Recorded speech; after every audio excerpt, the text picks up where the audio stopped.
The phenomenon of burnout in sales is unfortunately very common, and believe me, I've seen it a bunch of times, and I've also covered it on the Salesman.com podcast as well. And of course, dealing with daily rejection, constant pressure to hit quotas that increase quarter after quarter after quarter, and the never-ending list of objections that get thrown at you day after day is more than enough to overwhelm anyone. It's like slowly pulling on a rubber band and then waiting until it inevitably snaps. And even though some of the loud, bro-ish sales trainers out there might tell you to just go in and embrace the grind, or to be a man and get your shit together, what you really need to do is embrace what I call the linear journey. And look, I worked in medical device sales for years, and I've been a sales trainer over at Salesman.com for another decade, having helped at this point over 2,500 salespeople and small business owners crush their quotas. And so again, this idea of burnout is not new to me. And so if you don't want to end up hating your job to the point where you can't get any results and then you get fired in the process, this video is a must watch for you. And if you want a more personal touch to help you find and close more deals in the next 30 days guaranteed, then click the link in the description to check out our Salesman.com Academy mentoring program. Okay, so most salespeople feel burnt out because, well, they're running around all day doing lots of activity, but they're not actually getting anything done. This is incredibly common, and it's one of the first things that I coach people on when they join Salesman.com Academy. To reduce selling burnout, if you're facing it or you fear that you might get close to burnout in the near future, you need to simplify your sales process. Heck, you might need to implement a sales process in the first place. The goal is to reduce all of this headless chicken syndrome, where you're doing one activity, then another, and maybe they don't link up, or you don't know what customer's doing this or that, and you do a pipeline review and it's all over the place. What you need is a step-by-step process, basically just to get stuff done. Think of it like this, right? Your sales process doesn't have to be complicated, but it should be documented and it should be followed every single time. You need a process to book a meeting. You need a process to diagnose the buyer's problem so you can see if you can help them or not. You need a process to qualify. You need a process to build a business case. Then you need a process to get the deal done, to close the sale at the end of the day. If you don't have a process right now, you can download an absolutely completely free copy of Selling Made Simple via the link below or heading over to salesman.com. And this will give you absolutely everything that you need to put together a systematized, proven sales process. And that, in a heartbeat, reduces a whole ton of burnout for salespeople. And there's a second order consequence to not having a sales process in place, and that is you're very likely to face overwhelm. Okay, so the main reason why humans feel overwhelmed is because we're not designed to do 50 different tasks for different subjects for different reasons every single day. We're not designed to do tasks that are disparate from each other. Humans are wired to feel hungry, which is a hormonal response to how long it's been since there's been food in your belly, and then go on a very linear journey to hunting an animal, carving it up, bringing it back, cooking the food, feeding the family, and then getting cracking with the other stuff that needs to be done around the campfire. That is what our brain chemistry is designed to do, day in, day out. And obviously it's slightly more nuanced than that, but you get the idea. Most salespeople, however, well, they've got 28 different sales cadences. They've got 3 different ways of doing a discovery call, one from one LinkedIn guru, one from a YouTube video, and one that they've made up themselves. They want to include 27 different pieces of software in their sales process. Marketing is telling them to do one thing. They've got some content here. Marketing want them to use this other tool over there. And as soon as you start to act on each one of these different variables, heck, even if you aren't acting upon them, but they're just all bouncing around in your brain as something that should be done, even elite people can feel overwhelmed. And if you feel overwhelmed for a long enough period of time, your brain just starts to give up on you. It doesn't know what it should be doing, what it shouldn't be doing. It can't differentiate between the signal and the noise, both in your sales role, but just in your wider life as well. And that leads to burnout. Now, it's pretty simple to resolve this. There are 2 things you should be focusing on. First off, eliminating what's called shiny object syndrome.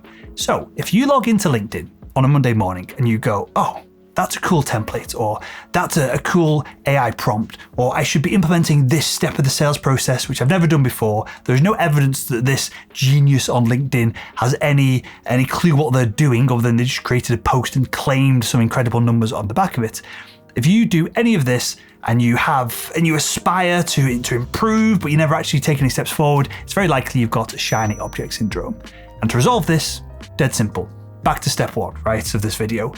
Build a linear step-by-step sales process, document what you're going to do at each step of that process, and then do it. It either works or it doesn't work. If it doesn't work, then we just look at the variables. What can we change? What worked in the past? What's likely to work in the future? And use a scientific method to make a hypothesis and then circle back around, test, and if it works, you do it. Don't overcomplicate the process. Over at Salesman.com, we've got a very simple, both outbound and inbound process. It's not really changed in the past 2 or 3 years at this point, but it books meetings and it closes deals like clockwork every single day, over and over and over again. It's past the point of micro optimizations and A/B testing and all this kind of stuff.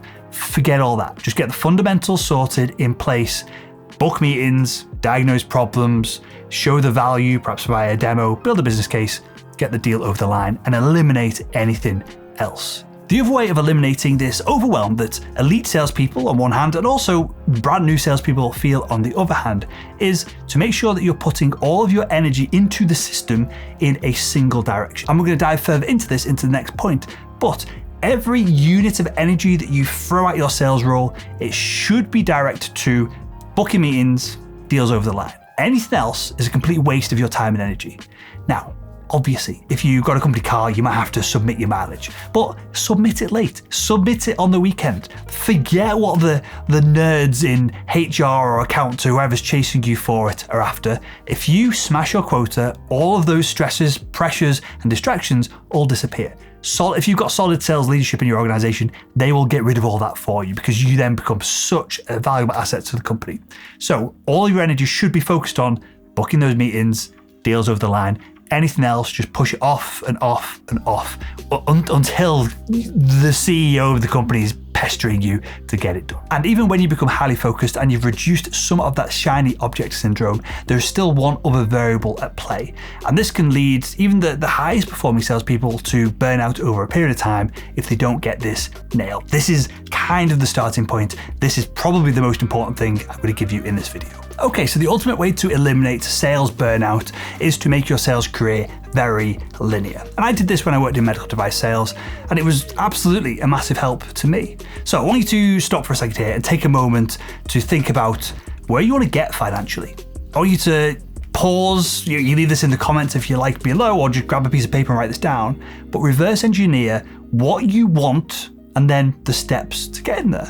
Because having an end game, which could be just FU money or semi-retirement or perhaps enough cash to start your dream business, perhaps it's just the Porsche, perhaps it's just the car that you've always kind of fantasized over. Once you define that and you break down that's what's going to take me 4 years at this pace, just above quota, everything else becomes a lot more simple. Because then you don't have to get 10x what everyone else is getting the team. You don't have to do all of these shiny object syndrome variables to the sales process to try and double your revenue. Very likely, the things that you want are well within your grasp between a 12, 18 month, 2 or 3 year period. So every time you start to get distracted, you look back at the plan, the linear plan of your career, because you shouldn't be wanting to work in sales forever. Sales, for most people, if you're in it for 5, 10, 15 years, it will crush your soul. You will feel destroyed. You will not feel good about yourself if you work in the career for that period of time. That is fine. There are a few rare examples of people that are career salespeople who absolutely love it, massively extroverted, and they have a few other traits, perhaps a slight bit of psychopath in them, which is fine. A lot of CEOs in corporate America have a little bit of psychopath to them as well. It doesn't necessarily mean it's a negative thing if those individuals understand that perhaps they have a lack of empathy or they can choose to have a lack of empathy. But the goal is to understand start point, end point, and then move towards it day after day after day. Every time you start to get yourself distracted, every time you feel overwhelmed, ask yourself the question, does this thing, this activity, this meeting, does it get me closer to the goal? Over and over and over again. You should be asking yourself that question many times a day. And this is very similar to a process that the British rowing team went through when they transformed from terrible rowing team to Olympic champions. They asked the question over and over and over again, does it make the boat go faster? Does doing press before the Olympics make the boat go faster? No, okay, we're cutting it, we're not doing it. Does this diet, does this activity, whatever it is, that's what they asked over and over and over again. So if you want to retire early, if you want to save up the cash to start your business, if you want to Save up enough cash so you can start your music career because you really like Japanese punk pop and you want to learn Japanese and move over there and join a band. Whatever it is, how ridiculous it is, doesn't really matter. Know what the goal is and ask yourself the question, is this activity, is this meeting, is this thing, is this time that I'm going to spend out of normal office hours, is that going to help me get there faster? And what you'll find over the course of your career, because you're going to have these blocks of time repeated over and over and over again with hopefully bigger and more audacious goals every single time, what you're going to find is that when you hit that specific result, when you get there, when you've taken a step back to perhaps celebrate, this then becomes an iterative loop of single linear pathways to a defined point of success. And this is what eliminates the risk of burnout for most people when they get it implemented.